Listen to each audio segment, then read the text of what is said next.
कहानी का पूरा आनंद लेने के लिए इसके पिछले भाग को सुनना बिल्कुल मत भूलिएगा। उसका लिंक मैं आपको डिस्क्रिप्शन बॉक्स पर दे दूंगी और साथ में कमेंट बॉक्स में पिन भी कर दूंगी, तो आप वहां से भी जाकर सुन सकते हैं। जयपुर। आदित्य कैफे से आने के बाद अपने कमरे में बैठा अपनी डायरी लिख रहा था। तभी पीछे से पवित्रा आकर उससे कहती है, आइए खाना खा लीजिए। आदित्य, तुम चलो मैं आता हूँ। पवित्रा, ये आप क्या लिख रहे हैं? आदित्य, वो मुझे डायरी लिखने की आदत है। पवित्रा, मतलब? आदित्य, मतलब मेरे मन में जो बातें होती हैं वो अपनी डायरी में लिख लेता हूँ। इससे मेरे मन को भी शांति मिल जाती है। पवित्रा, लो, भला ये भी कोई बात हुई? जो हमारे मन में हो वो हम एक किताब में लिखें। कहते हैं अगर अपने दिल की बात किसी अपने को बता दो तो उससे मन हल्का हो जाता है। तो फिर हमें इन सब की क्या जरूरत? आदित्य, अच्छा, पर मैं अपने मन की बात किसे बताऊं? पवित्रा, हमें बता दिया कीजिए। सच में हम किसी को नहीं बताएंगे। हमारी एक सहेली थी गांव में, कमला। वो हमें अपनी सारी बात बताती थी, पर हमने कभी किसी को नहीं बताई। आदित्य मुस्कुराकर, अच्छा, और तुम अपने मन की बात किससे करती हो? पवित्रा, हम किसे बताएं? हमारा है ही कौन जिससे हम अपने मन की बात कह सके?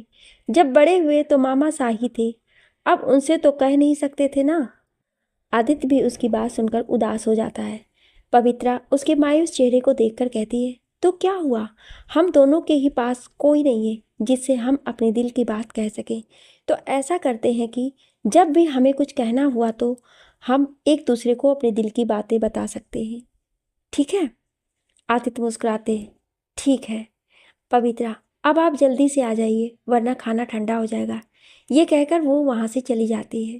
आदित्य सोच रहा था, कैसे बता दूं तुम्हें अपने दिल की बात? पवित्रा, अगर तुम्हें सब सच पता चल गया तो मुझे डर है कि कहीं तुम कुछ गलत ना कर बैठो। पर वक्त आने पर मैं तुम्हें सब कुछ बता दूंगा। आदित्य ने एक गहरी सांस ली और थोड़ी देर बाद नीचे हॉल में आ गया। उधर सरता वीरेंद्र जी को खाना परोस रही थी। वो चेयर पर बैठती हुई बोली, बाबा साहब, हमें आपसे कुछ बात करनी है। वीरेंद्र जी, बोलो बेटा। वैसे एक खबर तो हमें भी तुम्हें सुनानी है। सरता, कैसी खबर बाबा साहब? वीरेंद्र जी, वो हुकुम शाह का जितना भी कर्जा था सब चुक गया है और हमने हवेली को भी आखिर बचा ही लिया। सरता, ये तो बहुत अच्छी बात है बाबा साहब। वीरेंद्र जी, हाँ बेटा, बस आज अगर हुकुम शाह जिंदा होते तो वो कितने खुश होते। आदित्य ने उनका मान रखकर आज घर की इज्जत बचा ली। सरता, पर बाबा साहब, इन सब चीज़ों में एक अनहोनी हो गई है। वीरेंद्र जी हैरानी से, अनहोनी? कैसी अनहोनी? सरिता, बाबा साहब, आप पहले शांत हो जाइए। एक्चुअली आदित्य को भी 2 दिन पहले ही पता चला है।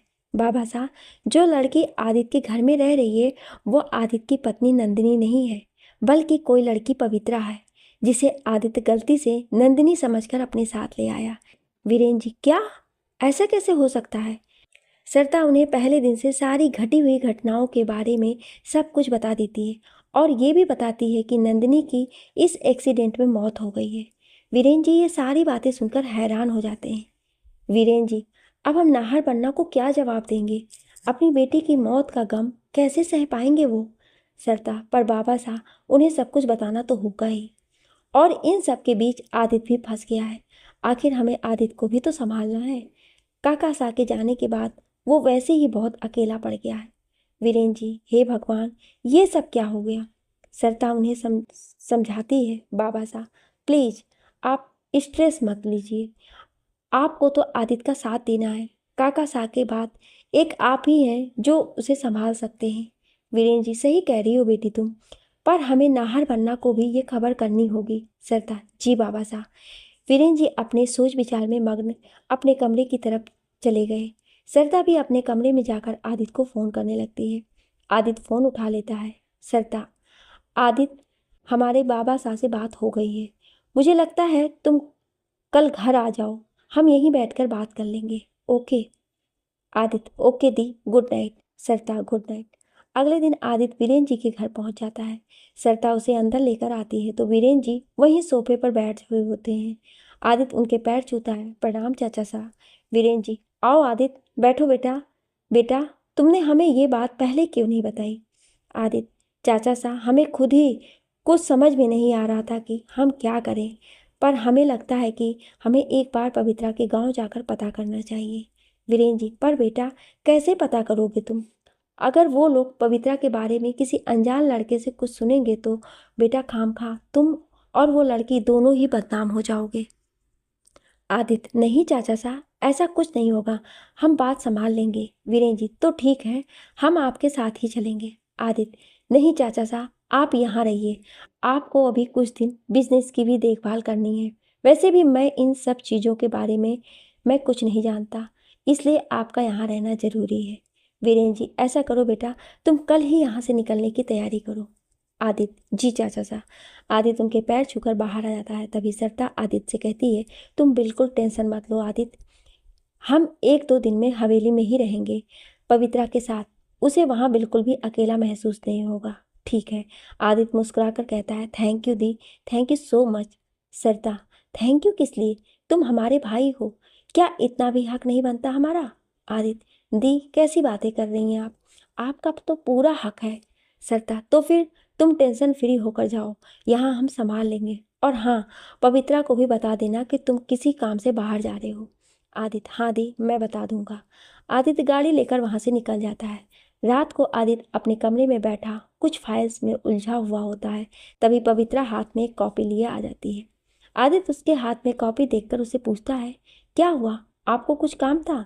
पवित्रा, हाँ, आपने वादा किया था ना कि हम आपको पढ़ाएंगे, तो पढ़ाइए। आदित्य उसकी बात सुनकर मुस्कुरा देता है और फाइल्स एक तरफ करके बैठ जाता है।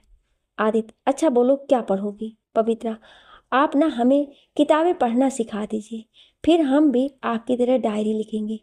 वो इतनी मासूमियत से ये सब बोलती है कि आदित्य की भी हंसी छूट जाती है। वो कहता है, डायरी लिखकर क्या करेंगी आप? पवित्रा, हम भी अपने दिल की बात उसमें लिख देंगे। आदित्य, पर आपने तो कहा था कि आप अपने दिल की बात हमसे शेयर करेंगी। हाँ। पवित्रा, अरे हाँ, तो ठीक है, आप हमें पढ़ना सिखा दीजिए, फिर हम भी सुंदर सुंदर किताबें पढ़ना सीख जाएंगे। आदित्य, ठीक है, हम आपको सिखा देंगे। आदित्य पवित्रा को स्टार्टिंग से कुछ बेसिक चीज़ें सिखाता है, जैसे अपना नाम लिखना वगैरह। पवित्रा भी मन लगाकर सीखने की कोशिश करती है। थोड़ी देर बाद आदित्य अपने लिए कॉफ़ी बनाने किचन में चला जाता है। जब वो आकर देखता है तो पवित्रा टेबल पर ही सर रखकर सो रही होती है। सोते हुए वो बहुत ही प्यारी लग रही होती है। एक बार को तो आदित्य भी उसे देखता ही रह जाता है, पर तभी उसके मन में ख्याल आता है कि खुशकिस्मत है वो इंसान जिसे इतनी प्यारी सी बीवी मिली है। बस भगवान से यही दुआ है कि ये जल्द से जल्द अपने पति के पास चली जाए। आदित्य उसे उठाने की कोशिश करता है। पवित्रा, उठो, चलो बेड पर चलकर सो जाओ। पवित्रा नींद में ही चुपचाप बेड पर आकर लेट जाती है। आदित्य सारा सामान समेट कर रख देता है और अपने स्टडी रूम में आकर सोफे पर सो जाता है। सुबह सुबह आदित्य धनकपुर के लिए निकलने की तैयारी कर रहा था। तभी पवित्रा कमरे में आ जाती है तो वो आदित्य से पूछने लगती है, आप कहीं जा रहे हैं क्या?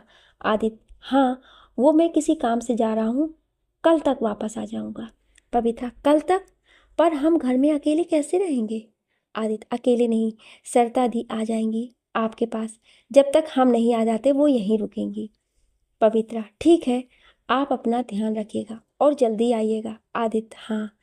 आदित्य अपना बैग लेकर नीचे आ जाता है और दीनू काका से कहता है, काका ये बैग गाड़ी में रखवा दीजिए। दीनू काका बैग गाड़ी में रखवा देते हैं। आदित्य पवित्रा को घर का ध्यान रखने को कहकर चला जाता है। थोड़ी देर बाद सरिता भी आ जाती है। सरिता, नमस्ते भाभी साहब, कैसी हैं आप? पवित्रा भी मुस्कुराकर, नमस्ते दीदी, हम ठीक हैं, आप कैसी हैं? सरिता, हम ठीक हैं। अच्छा, नाश्ता तो अभी किया नहीं होगा आपने, चलिए आज दोनों साथ बैठकर खाएंगे। ठीक है। पवित्रा खुश होकर, जी दीदी, बताइए आप क्या खाएंगी? सरिता, गोभी के पराठे। पवित्रा, जी ठीक है, आज हम आपके लिए गोभी के पराठे बनाएंगे, आप बैठिए हम आते हैं। सरिता, चलिए हम भी आपके साथ किचन में ही चलते हैं। दोनों किचन की तरफ चले जाते हैं। शाम तक आदित्य भी गांव पहुंच जाता है। कुछ गांव के आदमी एक तरफ बैठे हुए थे, वो आपस में कुछ बातचीत कर रहे थे। तभी आदित्य उनके पास जाकर एक आदमी से पूछता है, जी ये नंद किशोर जी का घर कहाँ है? एक आदमी, आप किस नंद किशोर की बात कर रहे हैं? आदित्य, जिनकी भांजी की शादी अभी 10-15 दिन पहले ही हुई है। दूसरा आदमी, क्या बात कर रहे हो भैया, वो नंद किशोर तो कल सुबह ही चल बसा। आदित्य हैरानी से देखते हुए, चल बसे? पहला आदमी, हाँ भैया, बहुत दारू पीता था, सारा दिन नशे में ही पड़ा रहता था, ना खाने पीने का ठिकाना ना कुछ, और ऊपर से कर्जा चल बसा। आदित्य, अच्छा आप ये बता सकते हैं कि आपके गांव के सरपंच जी का मकान कहाँ है? एक आदमी उसे अपने साथ लेकर चला जाता है। प्रधान जी के घर के बाहर वह उनके नौकर से कहता है, भैया, प्रधान जी से कोई मिलने आया है। नौकर अंदर जाकर प्रधान जी को इत्तला कर देता है कि उनसे कोई मिलना चाहता है। प्रधान जी अपने नौकर को कहते हैं, बुला लाइए। नौकर अपने साथ आदित्य को ले जाता है। आदित्य अंदर आकर प्रधान जी को नमस्ते करता है। प्रधान जी, जी नमस्ते, आइए बैठिए। आदित्य, प्रधान जी, मुझे नंद किशोर जी के बारे में पूछना था। ये गांव वाले कह रहे हैं कि नंद किशोर। प्रधान जी, जी आपने बिल्कुल सही सुना, वो कल ही चल बसे। अभी थोड़े दिन पहले मैंने सुना उसकी भांजी की भी मौत हो गई थी एक्सीडेंट में। आदित्य को सोचकर, भांजी की मौत? ओ, ये लोग समझ रहे हैं कि पवित्रा की उस एक्सीडेंट में मौत हो चुकी है। ओ, और उनकी भांजी के पति वो कहाँ है? प्रधान जी, डॉक्टर है, बड़े ही भले इंसान हैं, अभी आज सुबह ही निकले हैं। उनकी माता जी की तबीयत अचानक से बिगड़ गई थी, वो हॉस्पिटल में है, इसलिए उन्हें जाना पड़ा। हमारे गांव में मुफ्त इलाज का शिविर लगाने आए थे। बेचारे पत्नी की मौत से काफ़ी दुखी थे। आदित्य, क्या आपको पता है वो कहाँ रहते हैं? प्रधान जी, जी वो दिल्ली के रहने वाले हैं, पर दिल्ली में कहाँ रहते हैं ये नहीं पता। आपको कुछ काम था क्या उनसे?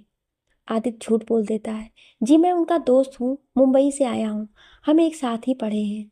अभी कुछ दिन पहले मुझे पता चला कि वो धनकपुर में है और उनकी शादी हो गई है किसी नंद किशोर की भांजी के साथ। किसी काम से आया था तो मैंने सोचा कि यहीं मिल लूँ। एक्चुअली मुझे दिल्ली में उनके घर का एड्रेस नहीं पता, मुझे लगा शायद आपको पता हो। प्रधान जी, माफ़ करना बेटा, हमें भी उनका पता नहीं मालूम। कोई बात नहीं, आप उनसे फ़ोन करके पूछ लीजिए। आदित्य, जी वो मैं पूछ लूँगा, लगता है शायद अब दिल्ली ही जाना पड़ेगा। प्रधान जी, जी। आदित्य हाथ जोड़कर, अच्छा प्रधान जी मैं चलता हूँ। प्रधान जी, अरे ऐसे कैसे, आप हमारे डॉक्टर बाबू के दोस्त हैं, हम आपको बिना खाए पिए कैसे जाने दे सकते हैं? और वैसे भी रात हो गई है तो आज आप यहीं रुक जाइए, सुबह निकल जाइएगा। आदित्य, जी नहीं शुक्रिया, मैं चला जाऊँगा, मेरे पास गाड़ी है तो कोई दिक्कत नहीं है। प्रधान जी, नहीं नहीं, आपको रात को यहीं रुकना पड़ेगा। देखिए रात का मामला है, चोर डाकू का पता नहीं चलता, आज रात यहीं रुक जाइए, सुबह निकल जाइएगा। आदित्य, जी आप इतना कह रहे हैं तो मैं यहीं रुक जाता हूँ। प्रधान जी, जी बहुत बढ़िया, मैं आपके भोजन का प्रबंध करवाता हूँ, आप इतने में आराम कीजिए। प्रधान जी नौकर को कहकर आदित्य का सामान कमरे में रखवा देते हैं। आदित्य भी नौकर के पीछे पीछे चला जाता है। रात को खाना खाने के बाद आदित्य मायूस सा खड़ा सोच रहा था, यहाँ आकर भी कुछ हाथ नहीं लगा, और पवित्रा का पति भी आज ही दिल्ली वापस चला गया। काश हम कल निकल जाते तो आज वो शायद हमें मिल जाते। पता नहीं क्या होगा, कब सुलझेगी ये पहेली। आदित्य चुपचाप बिस्तर पर आकर लेट जाता है, पर उसकी आंखों में नींद नहीं थी। धनकपुर। आदित्य सुबह धनकपुर से वापस जाने के लिए निकल चुका था। पूरे रास्ते वो उदास ही रहा। उम्मीद की एक आखिरी किरण भी उसे टूटती हुई नजर आने लगी। हालांकि प्रधान जी ने उसे आश्वासन दिया था कि अगर डॉक्टर बाबू गांव वापस आते हैं तो वो उसे फ़ोन करके बता देंगे। पर आदित्य भी जानता था कि अब शायद वहाँ से कुछ बात नहीं बनने वाली। आदित्य को पता था कि अब उसे डॉक्टर समीर को ढूंढने का अब कोई और रास्ता निकालना होगा, मगर कैसे, यही सोचकर वो परेशान था। लखनऊ। दीप्ति अपने कमरे में बैठी लैपटॉप पर आदित्य और अपनी तस्वीरें देख रही थी। वो अपने ही ख्यालों में खोई हुई थी कि उसे पता ही नहीं चला कि कब ब्रिजेश जी, दीप्ति के पापा, उसके पास आकर बैठ गए। ब्रिजेश जी, कहाँ खोई हुई है मेरी बच्ची? दीप्ति चौंक कर, क्या पापा, कुछ कहा आपने? दीप्ति ने लैपटॉप की तरफ देखकर झट से लैपटॉप बंद कर दिया। ब्रिजेश जी, आदित्य की याद आ रही है? दीप्ति हड़बड़ाते हुए, नहीं पापा, आप ऐसे क्यों पूछ रहे हैं? ब्रिजेश जी, क्योंकि बेटा मैं तुम्हारा पापा हूँ और साथ ही साथ तुम्हारा दोस्त भी। इतनी सी थी तुम जब तुम्हारी माँ गुजर गई। मैंने हमेशा तुम्हें माँ बाप दोनों का प्यार देने की कोशिश की। तुम्हारी रग रग से वाकिफ हूँ मैं। दीप्ति, मुझे पता है पापा, आपने मुझे हमेशा एक दोस्त की तरह ट्रीट किया है। यू आर माई बेस्ट पा। ब्रिजेश, तो बताओ, आदित्य को ही याद कर रही थी ना? दीप्ति शर्मा कर कहती है, हाँ पापा। विजय जी, तो फ़ोन पर बात कर लो उससे। दीप्ति, पता नहीं पापा, वो जयपुर जाकर इतना बिजी हो गया है कि मुझे अपने आप से एक फ़ोन तक नहीं करता। विजय जी, बेटा, वो इतने दिनों बाद अपने घर गया है, हो सकता हो कुछ वक्त अपने पिता के साथ गुजारना चाहता हो, और फिर उसकी भी जिम्मेदारियां होंगी अपनी फैमिली के लिए, समझो बेटा। दीप्ति, हाँ, आप ठीक ठीक कह रहे हैं पापा, पर उसने कहा था कि वो अपने बाबा साहब को लेकर आएगा आपसे मिलाने के लिए, पर अभी तक तो उसने कुछ बताया नहीं। विजय जी, कोई बात नहीं बेटा, हो सकता है अभी उसे वक्त ना मिला हो। दीप्ति, हाँ, बहुत दिन हो गए आदित्य को देखे हुए, शायद इसीलिए मैं उसे कुछ ज़्यादा ही याद कर रही हूँ। विजय जी, तो तुम मिल आओ उससे, वैसे भी लखनऊ से जयपुर ज़्यादा दूर नहीं है। दीप्ति खुशी से अपने पापा के गले लग जाती, सच पापा, मैं मिल आऊँ उससे? विजय जी, वाई नॉट, वैसे भी मुझसे तुम्हारा ये मायूस चेहरा देखा नहीं जाता बेटा, उससे मिल लोगी तो तुम्हें भी तसल्ली हो जाएगी। Deepti, thank you papa, you are the best papa. Vijay ji, yes, I am the best pa. Vijay जी भी दीप्ति को अपने गले से लगा लेते हैं। दिल्ली, समीर अपनी माँ को आराम से सोफे पर बैठाता है। माँ संभाल के। कुछ दिनों पहले अचानक से सुमित्रा जी को रात को सांस लेने में प्रॉब्लम होने लगी। वो तो अच्छा हुआ वॉचमैन ने पड़ोसियों की मदद से उन्हें हॉस्पिटल पहुंचा दिया और समीर को भी उसी वक्त फ़ोन कर दिया। उसी वक्त समीर वापस दिल्ली के लिए निकल पड़ा था। आज सुमित्रा जी को हॉस्पिटल से डिस्चार्ज मिल चुका था, इसलिए समीर उन्हें वापस घर ले आया था। उन्हें फूड पाइप में कुछ प्रॉब्लम हो गई थी, जिसकी वजह से डॉक्टर्स ने उन्हें खाने पीने में सावधानी बरतने के लिए बोला था। समीर उन्हें सोफे पर बिठाकर उनके लिए पानी लेने चला जाता है। सुभद्रा जी को पानी के साथ दवाइयाँ देकर वो उनके कमरे में लेकर जाता है। सुभद्रा जी बेड पर लेट जाती हैं। समीर भी उनके पास ही बैठ जाता है। सुभद्रा जी, तू भी थक गया होगा बेटा, जाकर आराम कर ले। समीर, माँ, आप आराम कर लो, मैं बाद में आराम कर लूँगा। सुभद्रा जी, वो तो भला हो उस दिन वॉचमैन का, जो उसने मुझे हॉस्पिटल पहुँचा दिया, वरना पता नहीं क्या होता। समीर, माँ, आप बिना कैसी बातें करती हो, कुछ नहीं होगा आपको। सुभद्रा जी, तभी तो कहती हूँ कि शादी कर ले। खुद तो तू कभी बाहर कैंप में या फिर हॉस्पिटल में रहता है, घर में टिकता ही कहाँ है। अगर आज बहू होती तो मुझे यूं अकेला ही हॉस्पिटल ना जाना पड़ता। समीर, माँ, अब इसमें बहू की बात कहाँ से आ गई?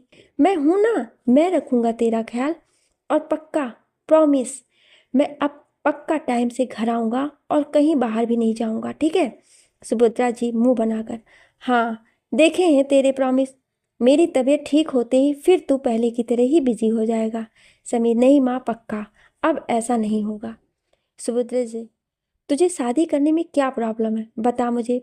समीर उनकी बात सुनकर चुप हो जाता है, पर फिर बात को टालने के लिए कहता है, माँ, तेरे बेटे से शादी करेगा कौन? कैसा है तेरा ये बेटा, रूख सा, सूखा सा?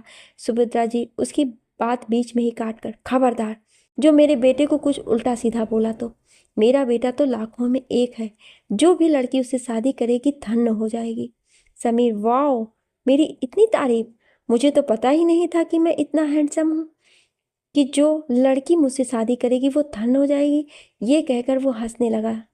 सुभद्रा जी, बस, जब देखो तेरी नौटंकी शुरू हो जाती है। देख लेना, इस बार मैं तेरी एक नहीं सुनूंगी। इस बार कोई अच्छी सी लड़की देखकर तेरी शादी करा दूंगी। समीर ये सुनते ही इधर उधर देखने लग जाता है। सुभद्रा जी, क्या हुआ समीर, कहीं ऐसा तो नहीं कि तुझे कोई और लड़की पसंद है? देख, अगर ऐसा है तो बता दे, मैं उससे तेरी शादी करवा दूंगी। समीर कुछ नहीं बोल पाता। वो यही सोचता है, काश माँ की मैं तुझे बता सकता कि मेरी शादी हो चुकी है, पर जैसे ही तेरी तबीयत ठीक होगी, इस बार मैं तुझे सब कुछ बता दूंगा। सुभद्रा जी उसे किसी गहरी सोच में देखकर, बोल बेटा। समीर, माँ, ऐसा कुछ नहीं है, तुम बस आराम करो। समीर उन्हें लिटाकर कंबल उड़ाता है और लाइट ऑफ करके बाहर आ जाता है। वो अपने कमरे में जाकर खिड़की के पास खड़ा हो जाता है। वो यही सोच रहा था कि वो किस तरह से अपनी माँ को अपने साथ हुए हादसे के बारे में बताए। वैसे भी उसने अपने हाथों से अपनी पत्नी को मुखाग्नि दी थी, जिसकी वजह से वो अभी 1 साल तक शादी नहीं कर सकता और समीर का अभी शादी करने का मन भी नहीं था, क्योंकि वो अभी उस हादसे से ठीक से उबर नहीं पाया था। जयपुर। आदित्य शाम को वापस जयपुर पहुंच चुका था। गाड़ी बाहर रुकते ही नौकर आकर दरवाजा खोल देते हैं। आदित्य अंदर चला जाता है। पवित्रा और सरता नीचे हॉल में ही बैठे हुए थे। पवित्रा भागकर आदित्य के पास चली जाती है। आ गए आप? अभी हम आपके बारे में ही बात कर रहे थे। कैसा रहा आपका सफ़र? आदित्य उसकी ओर देखते हुए, अच्छा रहा। सरता को आदित्य का मुरझाया हुआ चेहरा देखकर कुछ अजीब सा लगा, पर उसने सोचा शायद सफ़र की थकान होगी। आदित्य अंदर आकर बैठ गया और पवित्रा किचन में उसके लिए पानी लेने चली गई। सरता ने इशारे से आदित्य से पूछा तो आदित्य ने ना में सिर हिला दिया। सरता समझ गई कि इसलिए आदित्य इतना परेशान सा लग रहा है। इतने में पवित्रा भी पानी लेकर आ गई। जी पानी। पवित्रा पानी का गिलास आदित्य की ओर बढ़ाती हुई बोली। पवित्रा, हम खाना लगवाते हैं। आदित्य, नहीं, हम खाना नहीं खाएंगे, हम बहुत थक गए हैं, हम आराम करने जा रहे हैं। पवित्रा, थोड़ा तो खा लीजिए, ऐसे बिना कुछ खाए सो जाएंगे क्या? आदित्य, प्लीज़ पवित्रा, मेरा सच में बिल्कुल मन नहीं है खाने का। सरता उसकी परेशानी समझ रही थी। उसने पवित्रा को इशारे में ही मना कर दिया। आदित्य वहाँ से उठकर अपने कमरे में चला गया। सरता पवित्रा से कहती है, भाभी साहब, आप चिंता मत कीजिए, आदित्य ऐसा ही है, जब बहुत थका हुआ होता है तो अक्सर ऐसे ही खाना नहीं खाता है। ऐसा कीजिए, आप एक कप कॉफ़ी बना दीजिए, वो थोड़ा फ्रेश भी फील करेगा और उसके सर का दर्द भी ठीक हो जाएगा। पवित्रा, जी दीदी, हम अभी बना कर लाते हैं। सरता ऊपर आदित्य के कमरे में चली जाती है, जहाँ आदित्य अपना सर पकड़कर बैठा था। सरता, क्या हुआ आदित्य? आदित्य, दी, मुझे कुछ समझ नहीं आ रहा है, ऐसे कैसे चलेगा और कब तक? सरता, पर क्या हुआ? पवित्रा के पति के बारे में कुछ पता नहीं चल पाया क्या? आदित्य उसे शुरू से लेकर सारी बातें बताता है कि पवित्रा के मामा साहब गुजर गए हैं और पवित्रा का पति भी वहां आया हुआ था, पर अपनी माँ की बीमारी की वजह से वापस चला गया और अब ये भी नहीं पता कि वापस आएगा भी या नहीं। सरता भी ये सुनकर हताश हो जाती है, फिर भी आदित्य को दिलासा देती है कि सब कुछ ठीक हो जाएगा। आदित्य, कैसे ठीक हो जाएगा दी? कैसे मैं किसी की पत्नी को अपने घर में रख लूं? शुक्र कीजिए कि दुनिया वालों को यही लगता है कि ये नंदिनी है, वरना पता नहीं क्या होता। पर जैसे ही नाहरबन्ना के पास ये खबर पहुंचेगी कि नंदिनी अब इस दुनिया में नहीं है, यहाँ के लोग तरह तरह की सवाल करेंगे, तब मैं क्या जवाब दूंगा सबको? और पवित्रा, क्यों सबके ताने सुने जबकि गलती मेरी है? मैं ही उसे गलती से नंदिनी समझकर अपने साथ ले आया। सरता, गलती किसी की नहीं है आदित्य, गलती बस वक्त और हालातों की है। जो होना था हम वो तो रोक नहीं पाए, पर बिगड़े हुए हालातों को ठीक तो कर सकते हैं। बस थोड़ा धीरज रखो, सब ठीक होगा। आदित्य, पता नहीं दीदी, कब खत्म होगा ये सब। उधर दीप्ति बार बार सवाल करती है कि मैं कब आऊँगा उसके पापा से मिलने, किसको बता बातों के जवाब दूँ, जबकि मेरे पास अभी खुद किसी बात का जवाब नहीं है। सरता, सब ठीक हो जाएगा आदित्य, हम बाबा साहब से बात करते हैं। तभी पवित्रा के ऊपर आने की आहट सुनकर दोनों चुप हो जाते हैं। पवित्रा कमरे में आकर सरता और आदित्य दोनों को कॉफ़ी देती है। सब बैठकर थोड़ी देर बातें करने लगते हैं। उसके बाद आदित्य भी स्टडी रूम की तरफ चलने लगता है, तो पवित्रा उसे ये कहकर रोक लेती है कि आज थक गए हैं आप, आज हम सो जाएंगे। आदित्य मना भी करता है, पर पवित्रा खुद तकिया और चादर लेकर दूसरे रूम में सोने चली जाती है।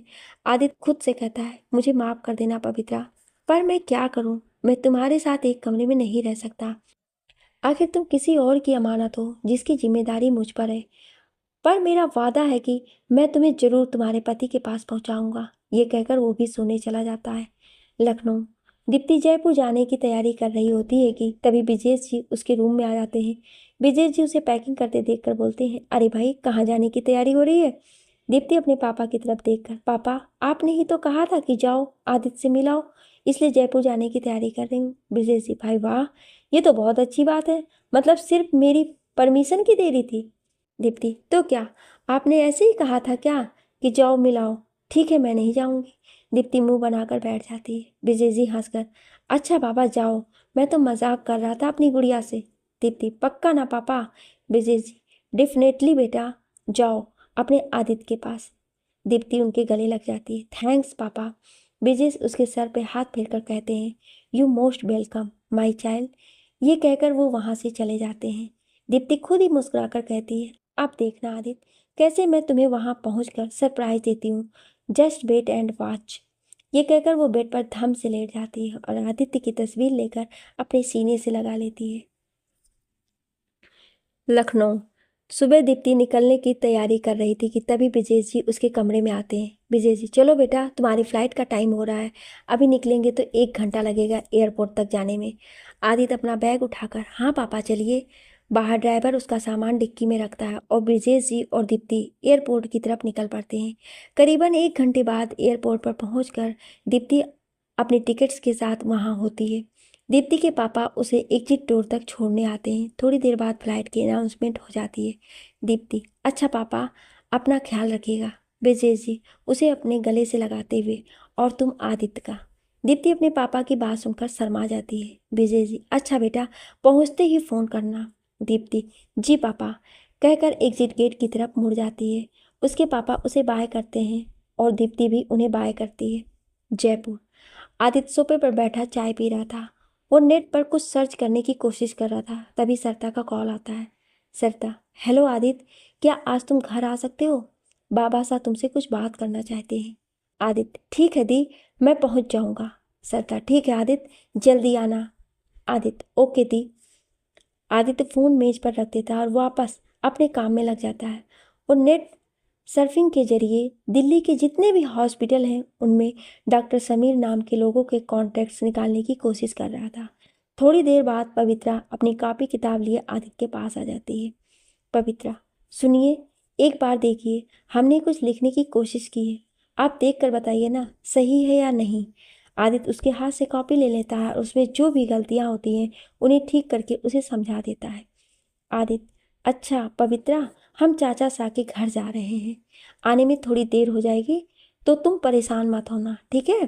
पवित्रा, जी। पवित्रा जाने को होती है, पर फिर रुककर आदित्य से कहती है, सुनिए, आप हमारे लिए किताबें ले आएंगे पढ़ने के लिए, हम उसमें से पढ़ना सीखेंगे। आदित्य मुस्कुराकर, ठीक है, मैं लेता आऊँगा।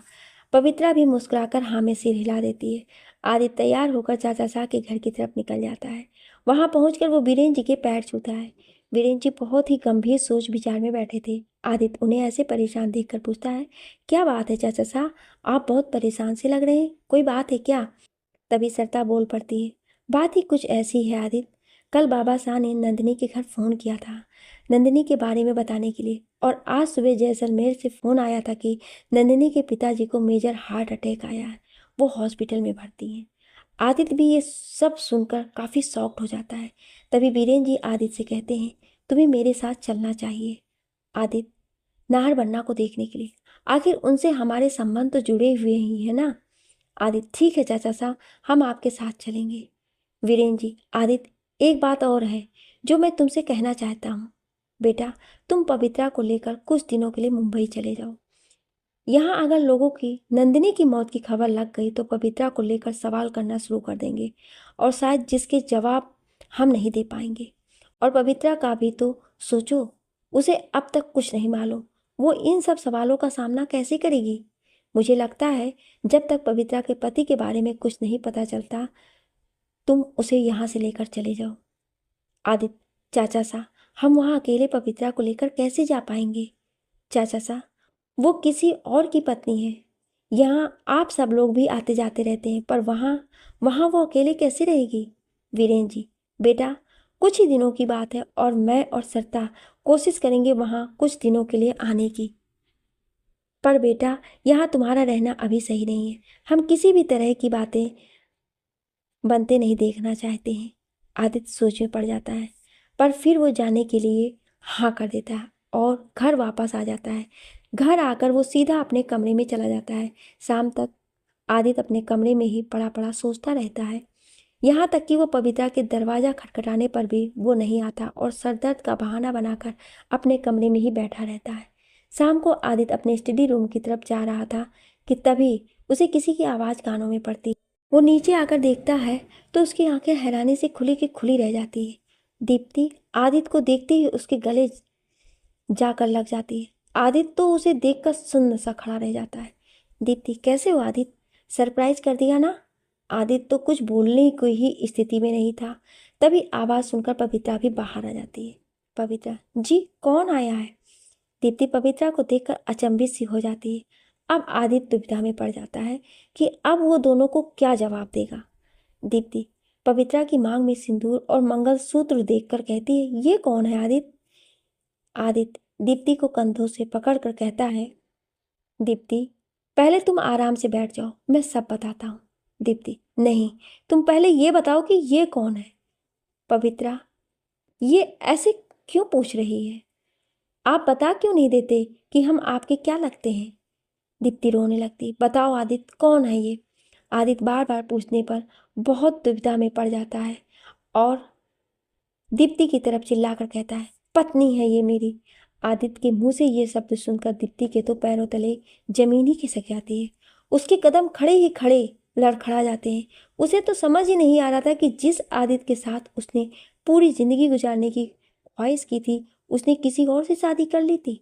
दीप्ति लड़खड़ा कर गिरने ही वाली होती कि आदित्य उसे संभालने की कोशिश करता है, पर दीप्ति उसे वहीं रुक जाने के लिए कह देती है। दीप्ति को ऐसे देखकर आदित्य की आंखों में आंसू आ जाते हैं। पवित्रा को तो समझ ही नहीं आता कि बोले क्या। वो भागकर अंदर चली जाती है और अपने कमरे का दरवाज़ा बंद कर लेती है।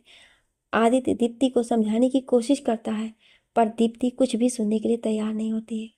आदित्य दीप्ति से कहता है कि उसे भी यहाँ आने के बाद ही पता चला था कि उसके बाबा साहब ने उसका रिश्ता तय कर दिया है। आदित्य दीप्ति का हाथ अपने हाथ में लेकर कहता है, प्लीज़ दीप्ति मेरा यकीन करो, मुझे नहीं पता था कि मुझे ये सब करना पड़ेगा। हमारी प्रॉपर्टी बिजनेस सब खतरे में था और उसे बचाने का सिर्फ यही एक रास्ता था। मैंने बाबा साहब के कहने पर शादी तो कर ली, पर मेरे दिल में आज भी तुम ही हो। दीप्ति रोकर कहती है, झूठ बोल रहे हो तुम। जब तुम्हें मुझसे प्यार ही नहीं था तो मेरी फीलिंग्स के साथ क्यों खेले, क्यों मुझसे प्यार के झूठे वादे किए? आदित्य नहीं दीप्ति, मैंने तुम्हारे साथ कोई झूठा वादा नहीं किया, मैं सच कह रहा हूँ। मैं आज भी तुमसे इतना ही प्यार करता हूँ जितना पहले करता था। मुझे समझने की कोशिश करो। जब मैं यहाँ आया तो मुझे पता चला कि हमारा सारा बिजनेस और ये हवेली हमारे हाथ से जाने वाली है और बाबा साहब चाहते थे मैं उनके दोस्त की बेटी से शादी कर लूँ। मैंने बस अपने घर की इज्जत को बचाने के लिए मजबूरी में उनके दोस्त की बेटी से शादी की। मैंने बाबा साहब को वचन दिया था कि मैं इस घर को जरूर बचाऊंगा, पर मैंने इस घर को और सारे बिजनेस को तो बचा लिया, पर अपने बाबा साहब को नहीं बचा पाया। जैसलमेर से आते वक्त हमारी गाड़ी का बहुत बड़ा एक्सीडेंट हो गया, जिसमें मैंने उन्हें खो दिया। आदित्य रोते रोते नीचे घुटनों के बल बैठ गया। आदित्य के ऊपर जो बीती उसे सुनकर दीप्ति की आंखों में आंसू आ गए। वह आदित्य के पास ही बैठ जाती है और उससे कहती है, इतना सब कुछ हो गया और तुमने मुझे बताया भी नहीं, क्यों आदित्य क्यों? आदित्य मैं सच कह रहा हूँ दीप्ति, मैं तुम्ही से प्यार करता हूँ आज भी, और वो लड़की वो मेरी पत्नी। इतना कहते ही आदित्य रुक गया कि अगर सबको सच पता चल गया तो पवित्रा कहीं अपने साथ कुछ कर ना बैठे, इसलिए उसने अभी चुप रहना ही सही समझा।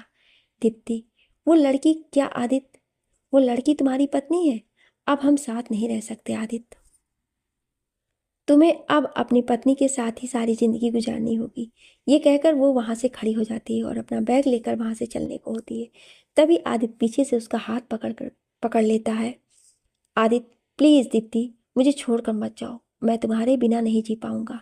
आदित्य की बातें सुनकर दीप्ति भी रो पड़ती है, पर वो आदित्य से कहती है, अब हमारा कोई रिश्ता नहीं आदित्य, अब तुम्हारी जिंदगी में कोई और है और वही रहेगी। आदित्य सब कुछ जानकर भी कुछ बोल नहीं पा रहा था। वक्त और हालातों के कारण वो इस वक्त मजबूर हो चुका था। दीप्ति अपना हाथ आदित्य के हाथ से छुड़ा कर चली जाती है। आदित्य उसे रोकता रह जाता है, पर वो गाड़ी में बैठकर वापस एयरपोर्ट की तरफ निकल जाती है। आदित्य हताश सा उसे देखता रह जाता है, पर कुछ कर नहीं पाता है। आदित्य लड़खड़ाते कदमों से वापस आ गया। आज उसका प्यार भी उससे हमेशा के लिए दूर हो चुका था। आज वो अपने आप को जिंदगी में सबसे अकेला महसूस कर रहा था। आदित्य आकर धम से सोफे पर बैठ जाता है और अपना सर सोफे से टिकाकर आंखें बंद कर लेता है। तभी उसे पवित्रा का ध्यान आता है। वो सीधा उसके कमरे की तरफ भाग कर जाता है। पवित्रा ने अंदर से दरवाज़ा लॉक किया हुआ था। आदित्य दरवाजे को जोर से खटखटाता है। पवित्रा, दरवाजा खोलो। पवित्रा, एक बार मेरी बात सुन लो प्लीज़। पवित्रा सिसकते हुए, आप चले जाइए यहाँ से वकील बाबू, और हमें कुछ देर के लिए अकेला छोड़ दीजिए। आदित्य, पवित्रा मेरी बात सुनो, देखो तुम्हें मेरी कसम, एक बार दरवाज़ा खोल दो प्लीज़। तभी दरवाज़ा खुलने की आवाज़ आती है। आदित्य दरवाज़ा खोलते ही अंदर आता है तो देखता है कि पवित्रा बेड के एक कोने पे बैठी रो रही थी। आदित्य उसे देखकर उसकी ओर बढ़ता ही है कि पवित्रा उसे रोक देती है। पवित्रा, रुक जाइए वकील बाबू, हमारे पास मत आइए, हम बहुत अपशगुनी हैं। आते ही आपके बाबा साहब आपसे दूर हो गए और अब आपका प्यार भी आपसे छीन लिया। ये कहकर वो फिर से चेहरे पर हाथ रखकर रोने लगी। आदित्य पवित्रा के पास ही आकर बैठ जाता है और कहता है, गलती तुम्हारी नहीं है पवित्रा, गलती वक्त और हालातों की है जिसने आज हमें यहाँ लाकर खड़ा कर दिया है। पवित्रा, आप अपने प्यार के पास वापस चले जाइए। आपने हमारा इतनी मुसीबत में साथ दिया, वही बहुत है। हम नहीं चाहते हैं कि आप हमारी वजह से अपने प्यार से दूर रहें। आदित्य, पर अब तुम मेरी पत्नी हो और मैं तुम्हें नहीं छोड़ सकता। पवित्रा, हम आपकी पत्नी नहीं, सिर्फ आपकी जिम्मेदारी है जिसे आपको मजबूरन निभाना पड़ रहा है। इसलिए आप हमारे साथ एक कमरे में नहीं सोते ना। हम जानते थे कि कुछ तो है जो आपको परेशान कर रहा है। आदित्य, मैं तुम्हें कैसे समझाऊं पवित्रा, मेरा तुमसे शादी करना जरूरी हो गया था। पवित्रा, इतना कि आपने अपने प्यार की भी परवाह नहीं की। आदित्य, हाँ पवित्रा, बस तुम ये समझ लो कि कुछ समय बाद सब ठीक हो जाएगा। फिलहाल मुझे थोड़ा वक्त दो। क्या इतना भी भरोसा नहीं है मुझ पर? पवित्रा आदित्य की ओर देखकर सोचने लगती है कि मुझे इन्हें थोड़ा समय देना चाहिए। इन्होंने कितना कुछ किया है मेरे लिए, अपने प्यार तक की परवाह नहीं की। आखिर मेरा भी तो कुछ फर्ज बनता है ना। पवित्रा को आदित्य के चेहरे का दर्द साफ नजर आ रहा था। वो चाह कर भी अब कुछ नहीं कर पा रही थी। आदित्य उसका हाथ पकड़कर, अच्छा चलो अब खाना खा लो, तुमने सुबह से कुछ नहीं खाया। पवित्रा, मुझे भूख नहीं है, आप खा लीजिए, हम खाना परोसते हैं। पवित्रा उठकर खड़ी हो जाती है। आदित्य मुंह बनाते हुए, मुझे नहीं खाना, अगर तुम नहीं खाओगी तो मैं भी नहीं खाऊंगा। पवित्रा, ये आप कैसी बातें कर रहे हैं? अच्छा ठीक है, हम भी खाएंगे, अब चलिए। आदित्य मुस्कुराकर नीचे चला जाता है। पवित्रा आदित्य को देखकर सोचने लगती, कितने महान है ना आप, सब कुछ भूलकर सिर्फ मेरे लिए हंस रहे हैं। पता नहीं हमने पिछले जन्म में कौन सी मोती दान किए थे जो हमें आप मिले। थोड़ी देर बाद पवित्रा भी नीचे आकर आदित्य को खाना परोसने लगती है तो आदित्य कहता है, तुम भी खाओ बैठकर। पवित्रा, नहीं नहीं, पहले आप खा लीजिए, हम बाद में खाएंगे। आदित्य, ऐसे कैसे, तुम भी साथ खाओ बैठकर, मुझे पता है तुम बाद में नहीं खाओगी। पवित्रा, हम सच कह रहे हैं, हम खा लेंगे, वैसे भी हम आपसे पहले कैसे खा सकते हैं। आदित्य, ये पहले और बाद में क्या होता है, जैसे मैं इंसान हूँ वैसे ही तुम भी इंसान हो, इसलिए ऐसा कुछ भी नहीं है कि तुम बाद में खाओ और मैं पहले। चलो बैठो। आदित्य उसका हाथ पकड़कर उसे चेयर पर बिठा देता है। पवित्रा भी उसके आग्रह से चुपचाप बैठकर खाना खाने लगती है। खाना खाते खाते ही आदित्य पवित्रा से कहता है, पवित्रा हम परसों मुंबई जा रहे हैं, तुम अपना सामान पैक कर लेना, ठीक है। पवित्रा ये सुनकर चौंक जाती है और आदित्य की ओर एकटक देखने लगती है। पवित्रा, परसों ही? पर ऐसा क्या काम आ गया कि हमें परसों ही मुंबई जाना है? आदित्य कुछ सोचकर, वो एक्चुअली मुझे वहाँ जाकर अपनी वकील की प्रैक्टिस भी तो शुरू करनी है, इसलिए। और तुम यहाँ अकेले कैसे रहोगी, इसलिए तुम भी मेरे साथ चलो। पवित्रा, ठीक है, हम पैकिंग कर लेंगे। पवित्रा ये कहकर कुछ सोचने लगती है। आदित्य उसे खोया हुआ देखकर, क्या सोच रही हो? पवित्रा, नहीं कुछ नहीं, हम बस यही सोच रहे थे कि वहाँ तो हम बिल्कुल बोर हो जाएंगे, आप तो अपने काम में लग जाएंगे और हम अकेले हो जाएंगे। वहाँ हम किसी को जानते भी तो नहीं हैं। यहाँ तो सरता दीदी भी आती रहती हैं, पर वहाँ वहाँ कौन होगा? आदित्य मुस्कुरा देता है, वहाँ के लिए भी इंतजाम है मेरे पास, तुम बस पैकिंग करो, हमें परसों ही निकलना है। ये कहकर आदित्य खड़ा हो जाता है और अपने कमरे की तरफ चला जाता है। पवित्रा भी किचन का सारा काम खत्म कर अपने कमरे की तरफ चली जाती है। उधर दीप्ति एयरपोर्ट पर एक चेयर पर बैठी चुपचाप एकटक सामने देखती रहती है। आज जो भी हुआ वो अब तक उस पर यकीन ही नहीं कर पा रही थी। उसका आदित्य, उसका अपना आदित्य जो उससे बेइंतहा प्यार करता था, वो आज किसी और का पति है। जिसके साथ उसने अपने पूरा जीवन की कल्पना कर ली थी, उसी के साथ हर नाता अब टूट चुका। जिसके बिना उसने एक दिन भी जीने का सोचा नहीं था, अब उसे पूरा जीवन उसके बिना ही गुजारना होगा। यही सोचकर वो फपक फपक कर रो पड़ी। दीप्ति को ये भी ध्यान नहीं था कि वो एयरपोर्ट पर आसपास बैठे लोग उसे ही देख रहे थे। वो तो बस रोए जा रही थी, क्योंकि आज उसका सब कुछ उससे छीन चुका था। तभी एयरपोर्ट पर फ्लाइट की अनाउंसमेंट होते ही वो उठकर खड़ी हो गई। प्लेन में भी वो खिड़की के पास बैठकर बस रोए जा रही थी। आज उसके सारे सपने टूटकर चूर हो गए थे। आदित्य भी अपने कमरे में बैठा बस दीप्ति को ही याद कर रहा था। पवित्रा को दिखाने के लिए उसने अपने चेहरे पर मुस्कुराहट का मुखौटा तो पहन लिया था, पर दीप्ति के आंसू उसे अंदर तक खाए जा रहे थे। वो भी अंदर तक टूट चुका था। बस अब उसे पवित्रा के पति के मिलने का इंतजार था कि कब वो दिन आएगा और वो दीप्ति को सब सच सच बता देगा। पर अभी तो उसे ऐसी ही जिंदगी के साथ जीना था। अगले दिन सुबह आदित्य तैयार होकर बाहर जा रहा था कि पवित्रा आदित्य को बाहर जाता देख आदित्य से पूछती है कि आप कहीं बाहर जा रहे हैं क्या? आदित्य, हाँ, वो चाचा शाह के साथ किसी काम से जा रहा हूँ, शाम तक आ जाऊँगा। पवित्रा, ठीक है, इतने में हम आपके कपड़ों की भी पैकिंग कर देंगे। आदित्य, ओके, कहकर वो निकल जाता है। आदित्य अपने चाचा शाह के साथ नाहर बन्ना को देखने हॉस्पिटल जाता है। नाहर बन्ना की हालत बहुत ही क्रिटिकल थी। वो जिंदगी और मौत के बीच अपनी सांसें गिन रहे थे। आदित्य और वीरेंद्र जी उनके परिवार को सांत्वना देकर हॉस्पिटल से वापस आ जाते हैं। बाहर आकर वीरेंद्र जी आदित्य से कहते हैं, तो बेटा कब निकल रहे हो तुम मुंबई के लिए? आदित्य, बस चाचा सा कल ही निकल रहा हूँ। वीरेंद्र जी, ठीक है बेटा, और यहाँ की चिंता तुम बिल्कुल मत करना, यहाँ मैं सब संभाल लूँगा। ईश्वर ने चाहा तो सब कुछ ठीक हो जाएगा। आदित्य, जी चाचा साहब, मैं भी इसी उम्मीद से मुंबई जा रहा हूँ। वहाँ मेरे काफ़ी कॉन्टैक्ट्स भी हैं, कुछ लोगों से, जिनसे पवित्रा के पति के बारे में कुछ इन्फॉर्मेशन निकालने में मदद मिल जाए शायद। वीरेंद्र जी, तुम टेंशन मत लो बेटा, सब ठीक होगा। दोनों गाड़ी में बैठकर घर वापस आ जाते हैं। आदित्य घर आकर देखता है कि पवित्रा में ने लगभग सारी पैकिंग कर ली थी। आदित्य, अरे वाह, तुमने तो सारी पैकिंग कर ली। पवित्रा भी खुशी से, हाँ देखिए ना, कुछ रह तो नहीं गया आपके सामान में? अगर कुछ रह गया है तो हम वो भी रख देंगे। अच्छा सुनिए, हम हवाई जहाज से मुंबई जाने वाले हैं क्या? आदित्य मुस्कुराकर, हाँ। पवित्रा, सच में? हमने तो कभी हवाई जहाज देखा ही नहीं। अब देखेंगे पास से, कितना बड़ा होता होगा ना। जब हम गांव में थे ना, तो बस ऊपर आसमान में उड़ता हुआ देखते थे। हम और हमारी सारी सहेलियां उसे देखकर अपना हाथ जोर जोर से हिलाती थी, पर उसमें से कोई बोलता ही नहीं था। बहुत ऊपर होता था ना वो। पर अब तो हम उसके अंदर बैठेंगे और सबको बाय बोलेंगे, ठीक है?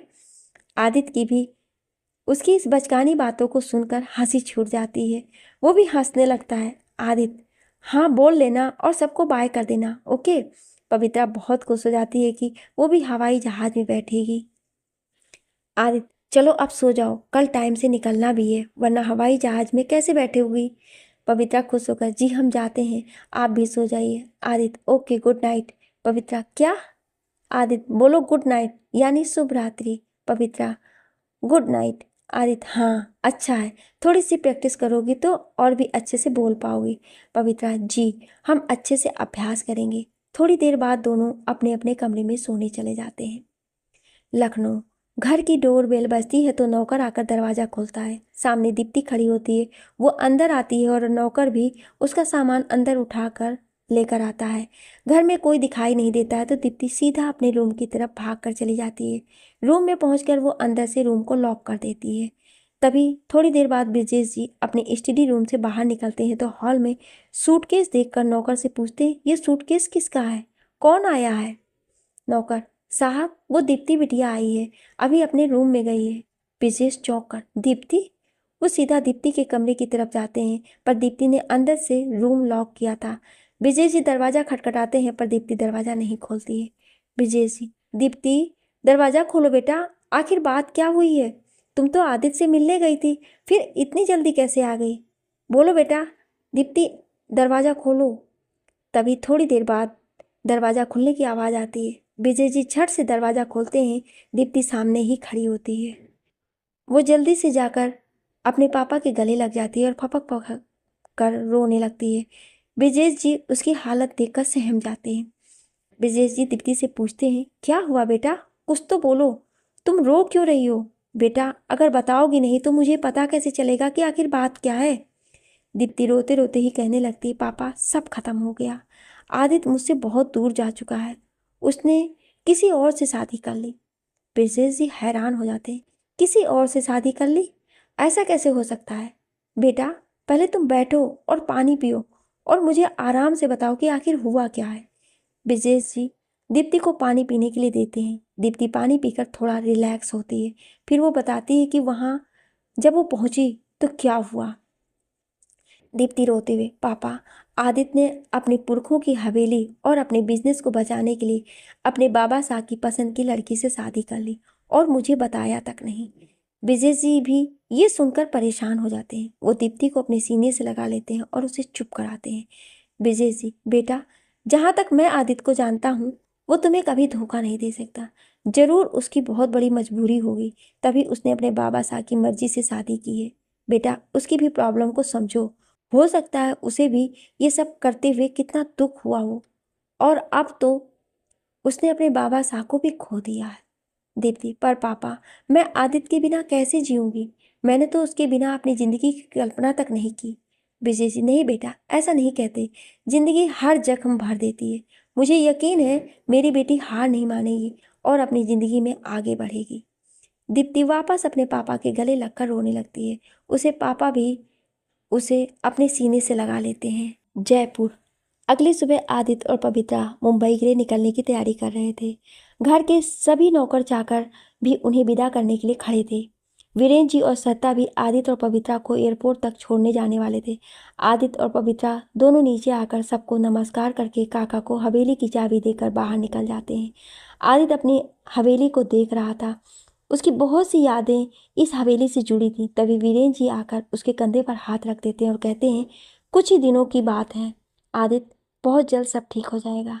आदित्य हाँ में सर हिलाकर गाड़ी में बैठ जाता है। वीरेंद्र जी और सत्ता भी दूसरी गाड़ी में उन्हें एयरपोर्ट छोड़ने के लिए जाते हैं। गाड़ी चल पड़ती है। आज आदित्य को वो दिन याद आ रहा था जब वो इस हवेली में आया था। सब उसके स्वागत में खड़े थे और उसके बाबा साहब ने आते ही उसे गले लगा लिया था। आज आदित्य अपने बाबा साहब को भी बहुत याद कर रहा था। 1 घंटे बाद गाड़ी एयरपोर्ट पहुंच जाती है। आदित्य अपना और पवित्रा का पासपोर्ट वेरीफाई कराकर ले आता है। थोड़ी देर बाद फ्लाइट की अनाउंसमेंट होती है तो आदित्य और पवित्रा चाचा साहब के पैर छूते हैं और पवित्रा सत्ता के गले लगती है। वीरेंद्र जी आदित्य से, यहाँ की चिंता मत करना, अपना और पवित्रा का ख्याल रखना। आदित्य, जी चाचा साहब। दोनों एग्जिट गेट की तरफ चले जाते हैं। सरिता दोनों को हाथ हिलाकर बाय करती है। आदित्य प्लेन में खिड़की वाली सीट पर बैठता है तो पवित्रा कहती है, हम बैठ जाएं यहाँ, हमें बाहर देखना है। आदित्य मुस्कुरा देता है, ठीक है तुम बैठ जाओ। जैसे ही प्लेन उड़ने लगा पवित्रा की तो सांस ही अटक गई। उसने कसकर आदित्य का हाथ पकड़ लिया। आदित्य बस उसे देखता ही रह गया। थोड़ी देर बाद जब प्लेन सामान्य तरीके से उड़ने लगा तो आदित्य ने सक पकाकर अपना हाथ पवित्रा के हाथ से निकाल लिया। पवित्रा बार बार प्लेन की खिड़की में से झांक रही थी। आसमान में उड़ते बादलों को देखकर वो फूली नहीं समा रही थी। वो बार बार आदित्य को उड़ते बादल दिखा रही थी। आदित्य भी उसको खुश देखकर खुश हो रहा था। पूरे 4 घंटे के सफर के बाद फ्लाइट मुंबई एयरपोर्ट पर लैंड हुई। आदित्य और पवित्रा एयरपोर्ट से बाहर आ गए। सामने ड्राइवर उन्हें पहले से ही खड़ा मिला। वीरेंद्र जी ने आदित्य के आने की खबर पहले से ही कर दी थी। दोनों गाड़ी में बैठ जाते हैं और ड्राइवर गाड़ी फार्म हाउस की तरफ घुमा लेता है। पवित्रा रास्ते में भी गाड़ी में से झांक कर मुंबई की सड़कों को देखने में व्यस्त थी। उसने तो अपनी जिंदगी में पहली बार शहर देखा था। थोड़ी देर बाद गाड़ी फार्म हाउस के बाहर आकर रुक गई। आदित्य और पवित्रा गाड़ी में से बाहर निकले तो रामदीन काका दौड़ते हुए बाहर आए। आदित्य ने उन्हें नमस्ते की। काका ने भी दोनों को आशीर्वाद दिया। सब अंदर चले गए। आदित्य पवित्रा से, तुम थोड़ी देर आराम कर लो। ठीक है। पवित्रा, जी आप भी आराम कर लीजिए, सफर में थक गए होंगे। आदित्य पवित्रा को उसका कमरा दिखा देता है। दोनों आराम करने चले जाते हैं। रात को आदित्य अपने कमरे में बैठा लैपटॉप पर कुछ काम कर रहा था। जब भी पवित्रा कमरे में आ जाती है, वो अलमारी में कपड़े रख कर जा ही रही होती है कि तभी आदित्य उसे रोक लेता है। आदित्य, रुको पवित्रा। पवित्रा, जी कहिए। आदित्य, कल सुबह तैयार रहना, हमें कहीं जाना है। पवित्रा, कहाँ जाना है? आदित्य, स्कूल में तुम्हारे एडमिशन की बात करने। तुम पढ़ना चाहती हो ना? पवित्रा, हाँ, पर अब हम कोई बच्चे थोड़े ना हैं जो स्कूल जाएंगे। आदित्य, अरे नहीं नहीं, वो स्कूल नहीं है। वहाँ तुम्हें सब तुम्हारी ही उम्र के लोग मिलेंगे, यानी जो लोग अपनी पढ़ाई पूरी नहीं कर पाए, उन्हें वहाँ पढ़ना सिखाया जाता है। पवित्रा, अच्छा। आदित्य, हाँ, इसलिए कल तुम मेरे साथ चलना, ठीक है? पवित्रा, पर हम स्कूल जाएंगे तो घर का काम कौन देखेगा? आदित्य, उसकी चिंता तुम मत करो, रामदीन काका है ना, वो देख लेंगे। तुम सिर्फ पढ़ाई करो और शाम तक तुम आ जाया करोगी, जब जो चाहे कर लेना। हाँ। पवित्रा, जी, आप हमारे लिए कितना कुछ कर रहे हैं, हमें पढ़ा भी रहे हैं, आप बहुत अच्छे हैं। आदित्य उसकी ये बात सुनकर मुस्कुरा देता है। थोड़ी देर बाद आदित्य भी फाइल बंद करके सो जाता है, लेकिन आज पवित्रा की आंखों में नींद नहीं थी। उसे आदित्य का उसके लिए फिक्र करना बहुत अच्छा लग रहा था। वो मन ही मन मुस्कुराई जा रही थी। सुबह आदित्य तैयार होकर पवित्रा को आवाज़ लगाता है, पवित्रा कहाँ हो तुम? जल्दी चलो वरना लेट हो जाएंगे। पवित्रा, जी अभी आई। 5 मिनट बाद पवित्रा भी नीचे आ जाती है। दोनों कार में बैठकर स्कूल की तरफ निकल जाते हैं। आदित्य स्कूल पहुंचकर कार पार्किंग में लगाता है। फिर वे दोनों प्रिंसिपल के ऑफिस में चले जाते हैं। आदित्य रूम का दरवाज़ा नॉक करता है। May I come in ma'am? Principal, yes please. Aditya, ma'am, myself Aditya Singh Rana and she is my wife Pavitra. Ma'am, मुझे इनका एडमिशन आपके स्कूल में कराना है। प्रिंसिपल कुछ औपचारिकताएं पूरी करवाने के बाद पवित्रा का एडमिशन कर देती हैं। वो कहती हैं कि आप कल से ही इन्हें स्कूल भेज सकते हैं। आदित्य और पवित्रा दोनों बाहर आ जाते हैं। आदित्य पवित्रा से कहता है, चलो तुम्हारा एडमिशन तो हो गया है, अब कल से स्कूल जाने की तैयारी करो। पवित्रा उदास होकर, हमें डर लग रहा है, हम अच्छे से पढ़ तो पाएंगे ना? आदित्य, क्यों नहीं पढ़ पाओगी? देखना, तुम बिल्कुल अच्छे से पढ़ना सीख जाओगी। फिर दोनों वापस घर की ओर निकल जाते हैं। रात को पवित्रा अपना बैग लगा रही थी। वो कल स्कूल जाने के लिए तैयारी कर रही थी ताकि पहले ही दिन कोई कमी ना रह जाए। अगले दिन से पवित्रा स्कूल जाने लगी। आदित्य रोज उसे छोड़कर आता था। शाम को ड्राइवर उसे गाड़ी से वापस लेकर आता था। इन दिनों में आदित्य भी अपनी लॉ की प्रैक्टिस में बिजी हो गया था, परंतु साथ ही साथ वो डॉक्टर समीर का भी पता लगा रहा था। दिल्ली के सारे हॉस्पिटल की इन्फॉर्मेशन देने के लिए उसने अपने एक दोस्त को ये काम सौंपा हुआ था, लेकिन अभी तक कुछ पता नहीं चल पाया था। लखनऊ। दीप्ति अपने कमरे की खिड़की पर चुपचाप बैठी हुई थी। तभी विशेष जी उसके कमरे में आ गए। दीप्ति रोज ऐसे ही चुपचाप अपने कमरे में बैठी रहती थी, ना ही किसी से बात करती, ना ही अपने कमरे से बाहर निकलती। उसने तो जैसे खुद को उस कमरे में कैद कर लिया था। विशेष जी भी उसकी यह हालत देखकर बहुत परेशान थे। वो चाहते थे कि दीप्ति सब कुछ भूलकर अब अपनी जिंदगी में आगे बढ़े। विजय जी उसके कमरे में आते तो दीप्ति रोज की तरह आज भी खिड़की के पास ही खड़ी थी। ब्रिजेश जी, बेटा, कब तक इसी तरह अपने आप को यूं ही तकलीफ देती रहोगी? जिसे जाना था वो जा चुका है, अब अपनी जिंदगी में आगे बढ़ो बेटा। दीप्ति, जिसके साथ पूरी जिंदगी बिताने का सोचा था, उसके बिना आगे कैसे चल पाऊंगी मैं पापा? ब्रिजेश जी, पर बेटा, अब आगे तो बढ़ना ही होगा, क्योंकि अब यही सच्चाई है कि आदित्य किसी और का है और तुम्हें इस सच्चाई को मानना होगा। दीप्ति रोने लगती है। विजय जी, संभालो बेटा अपने आप को। दीप्ति, पापा, मैं कोशिश कर रही हूँ पर मुझसे नहीं होता है, क्या करूँ? विजय जी, तुम ऐसा करो, कुछ दिन के लिए मुंबई चली जाओ, वहाँ तुम्हारे दोस्त भी हैं और तुम्हारे दीदी और जीजा जी भी हैं, तुम्हारा वहाँ मन भी लग जाएगा। मैं आज इस श्रुति से बात करता हूँ कि तुम आ रही हो, वहाँ जाओ और अपनी लॉ की प्रैक्टिस भी स्टार्ट कर दो। दिमाग दूसरी चीज़ों में बटेगा तो तुम्हारा स्ट्रेस भी कम होगा। दीप्ति आंसू पोंछते हुए, ठीक है पापा, आप मेरी मुंबई की टिकट्स करवा दीजिए, मैं भी मुंबई जाना चाहती हूँ। ब्रिजेश जी, ठीक है बेटा, मैं आज ही तुम्हारी टिकट्स बुक करवा देता हूँ और साथ में श्रुति को भी फ़ोन कर देता हूँ। ब्रिजेश जी उठकर वहाँ से चले जाते हैं। मुंबई। आदित्य स्टडी रूम में बैठा कुछ काम कर रहा था कि तभी उसके फ़ोन पर किसी का कॉल आया। उसने कॉल देखकर फ़ोन उठा लिया। उधर से आवाज़ आई, आदित्य, डॉक्टर समीर का पता चल गया है, वो दिल्ली के किसी सिटी हॉस्पिटल में डॉक्टर हैं। मैं तुम्हें उस हॉस्पिटल का एड्रेस दे देता हूँ, वहीं से तुम्हें उसके घर का एड्रेस भी मिल जाएगा। मैंने हॉस्पिटल में बात कर ली है। ओके, तुम 1-2 दिन में दिल्ली चले जाओ। आदित्य खुश होकर, थैंक्स यार, थैंक यू सो मच। तुझे पता है नहीं कि तूने मेरे लिए क्या किया है, थैंक यू वंस अगेन। दूसरी तरफ से, इट्स ओके यार, दोस्ती के लिए कुछ भी, ठीक है फिर मिलते हैं। आज आदित्य बहुत खुश था क्योंकि शायद अब उसकी सारी मुश्किलें हल होने वाली थी। उसने डिसाइड कर लिया था कि वो परसों ही दिल्ली के लिए निकल जाएगा, पर पवित्रा को क्या बोलेगा। पर उसने सोच लिया था कि कोई भी बहाना बना देगा कि उसे जयपुर वापस जाना है। चाचा शाह ने जल्दी बुलाया है। रात को खाना खाते समय उसने पवित्रा को बोला, पवित्रा मुझे 2 दिन के लिए जयपुर जाना है। चाचा शाह को कुछ पेपर साइन करवाने हैं तो जाना पड़ेगा। पवित्रा हैरानी से, पर हम इस अनजानी जगह पर अकेले कैसे रहेंगे? अभी कुछ ही दिन तो हुए हैं हमें आए हुए। आदित्य तुम टेंशन मत लो, घर पर इतने सारे नौकर चाकर हैं, रामदीन काका हैं और स्कूल तुम्हें ड्राइवर छोड़ आया करेगा। सिर्फ 2 दिन की बात है, प्लीज़ पवित्रा मान जाओ ना। और वैसे भी तुम्हारे लिए कुछ सरप्राइज है, लेकिन आकर बताऊंगा, ठीक है? पवित्रा ठीक है, बस आप जल्दी से वापस आ जाइए, हमें और कुछ नहीं चाहिए। आदित्य ठीक है, मैं जल्दी वापस आ जाऊंगा। परसों निकलना है तो तुम मेरी कुछ कपड़ों की पैकिंग कर देना। पवित्रा जी हम कर देंगे। आदित्य अपने कमरे में चला जाता है और पवित्रा किचन का काम खत्म करके आदित्य की पैकिंग में लग जाती है। आदित्य अपने चाचा शाह को कॉल करके बता देता है कि पवित्रा के पति का पता लग गया है और वो परसों ही दिल्ली जा रहा है। बीरेन जी भी साथ चलने को कहते हैं, पर आदित्य मना कर देता है कि वो खुद ही संभाल लेगा। साथ ही साथ उन्हें कहता है कि अगर पवित्रा का कॉल यहाँ आए तो आप कह दीजिएगा कि आदित्य यहीं है। बीरेन जी से कॉल पर बात करने के बाद वो सोने चला जाता है। परसों आदित्य भी दिल्ली के लिए निकल जाता है। चलते वक्त पवित्रा कहती है कि वहाँ पहुँचते ही हमें फ़ोन कर दीजिएगा और चाचा सासे और सरिता दीदी को हमारा प्रणाम कहिएगा। आदित्य ठीक है कहकर चला जाता है। पवित्रा उसे जाते हुए देखती रहती है जब तक उसकी गाड़ी मेन गेट के बाहर नहीं निकल जाती।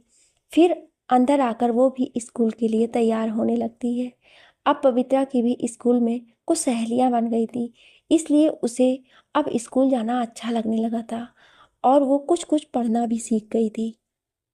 क्या होगा जब आदित्य मिलेगा समीर से दिल्ली में, और जब पवित्रा को पता चलेगा आदित्य का सच? जानने के लिए जुड़े रहिए मेरे साथ।